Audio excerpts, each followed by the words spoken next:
How can it move before I touch it? From your point of view, you caught it, but from the bullet's point of view, you dropped it. But cause comes before effect. No, that's just the way we see time. Well, what about free will? That bullet wouldn't have moved if you hadn't put your hand there. Either way we run the tape, you made it happen.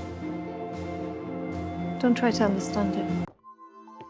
Living in Tenet is what it feels like when your life is judged backwards. Living in Tenet is living in a world where your reactions are visible, but your reasons are not. The question is, how do you stop living in Tenet and start living in time that moves forward again? The work isn't to explain the reasons perfectly. It's to stop letting your life be read backwards. As TIs, we are placed in a system where we are both reacting and causing. At the end of this essay, you will realize your job isn't to justify yourself, it's a trap. It's to choose differently anyway. Awareness lets you step out of the loop instead of reliving it. The movie Tenet explains exactly what it's like to be a TI. What happens to the human mind when cause and effect no longer line up? When viewed through a psychological lens, Tenet becomes a powerful metaphor for reactive abuse, a dynamic in which a person's reactions to prolonged harm is mistaken for the original cause of conflict in the presence of others. In this way, Tenet is not just a film about time. It is a film about what it feels like to live inside a distorted mental timeline while understanding collapse in inverted systems. The victim tried to reconstruct timelines, explain why they reacted, prove the original provocation, but the system is rigged so that the abuser controls the frame. The reaction is isolated from its context. The story is judged backwards, so every attempt to understand or explain becomes self-incrimination. No matter how clearly I explain it, I still sound like I'm the problem or that I'm crazy. That's not failure of logic, it's inverted causality. Reactive abuse occurs when someone is repeatedly provoked, controlled, or psychologically harmed until they finally react. That reaction, anger, resistance, withdrawal, or even violence is then isolated and presented as evidence that they are the problem. The original abuse disappears from the narrative. Cause and effect are reversed. This inversion mirrors Tenet's central conceit. Effects appear before causes, and understanding collapse when events are judged in the wrong temporal direction. In Tenet, characters experience actions that are seen unmotivated or irrational because their cause lie in a future they cannot yet see. A bullet returns to a gun.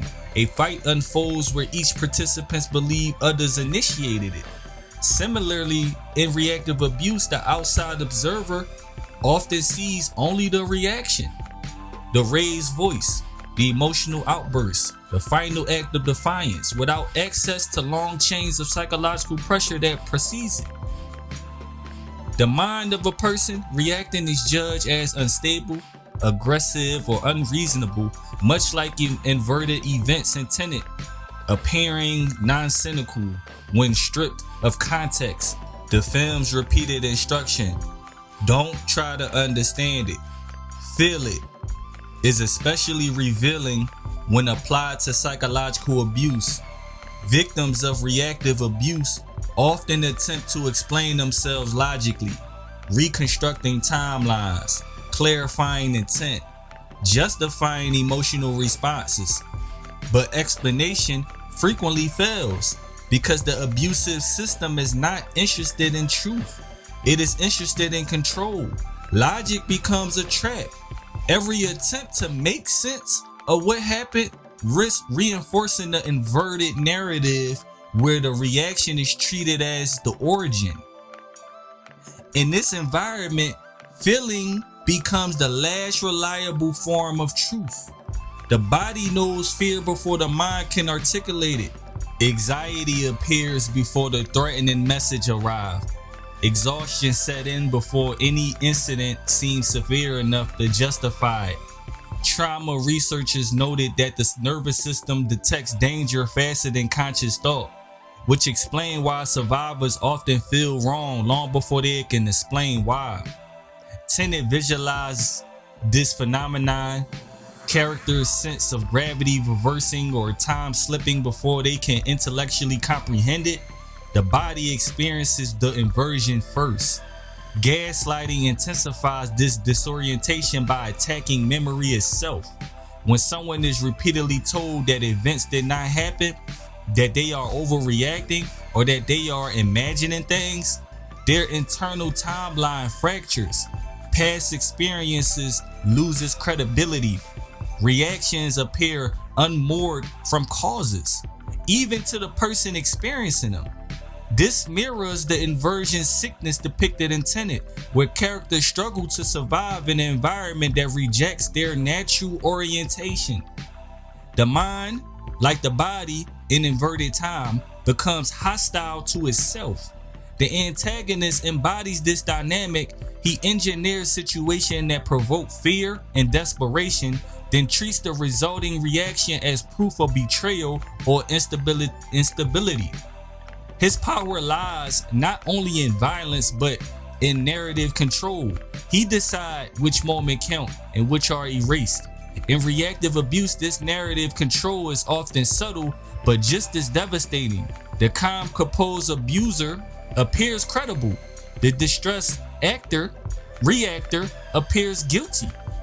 Observers side with the person who seem temporarily aligned, even if they are the source of harm. What makes Tenet especially relevant is that it does not resolve this problem throughout perfect understanding. The protagonist never fully masters the mechanic of time. Instead, he learns to act without needing total clarity. He accepts partial knowledge, trusts signals, and step out loops designed to trap him. This mirrors psychological healing from reactive abuse.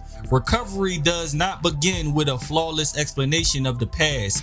It begins with trusting the feeling that something was wrong, even when the story was taken away. Ultimately, Tenet suggests that survival in the inverted system requires refusing to argue within its logic. You cannot win by proving causality to someone invested in reversing it. You survive by reclaiming agency, by exiting the timeline where your reaction is treated as the crime. In this sense, the mind becomes the true battlefield of Tenet. Not time, not weapons, but perception itself. Seen this way, Tenet is a meditation on psychological survival. It captures the lived experience of having one's inner world recorded by forces that deny sequence, context, and causes. It reminds us that when understanding is weaponized against us, feeling is not weakness, it is resistance. And when cause is erased, remembering how I felt may be the first step towards restoring truth.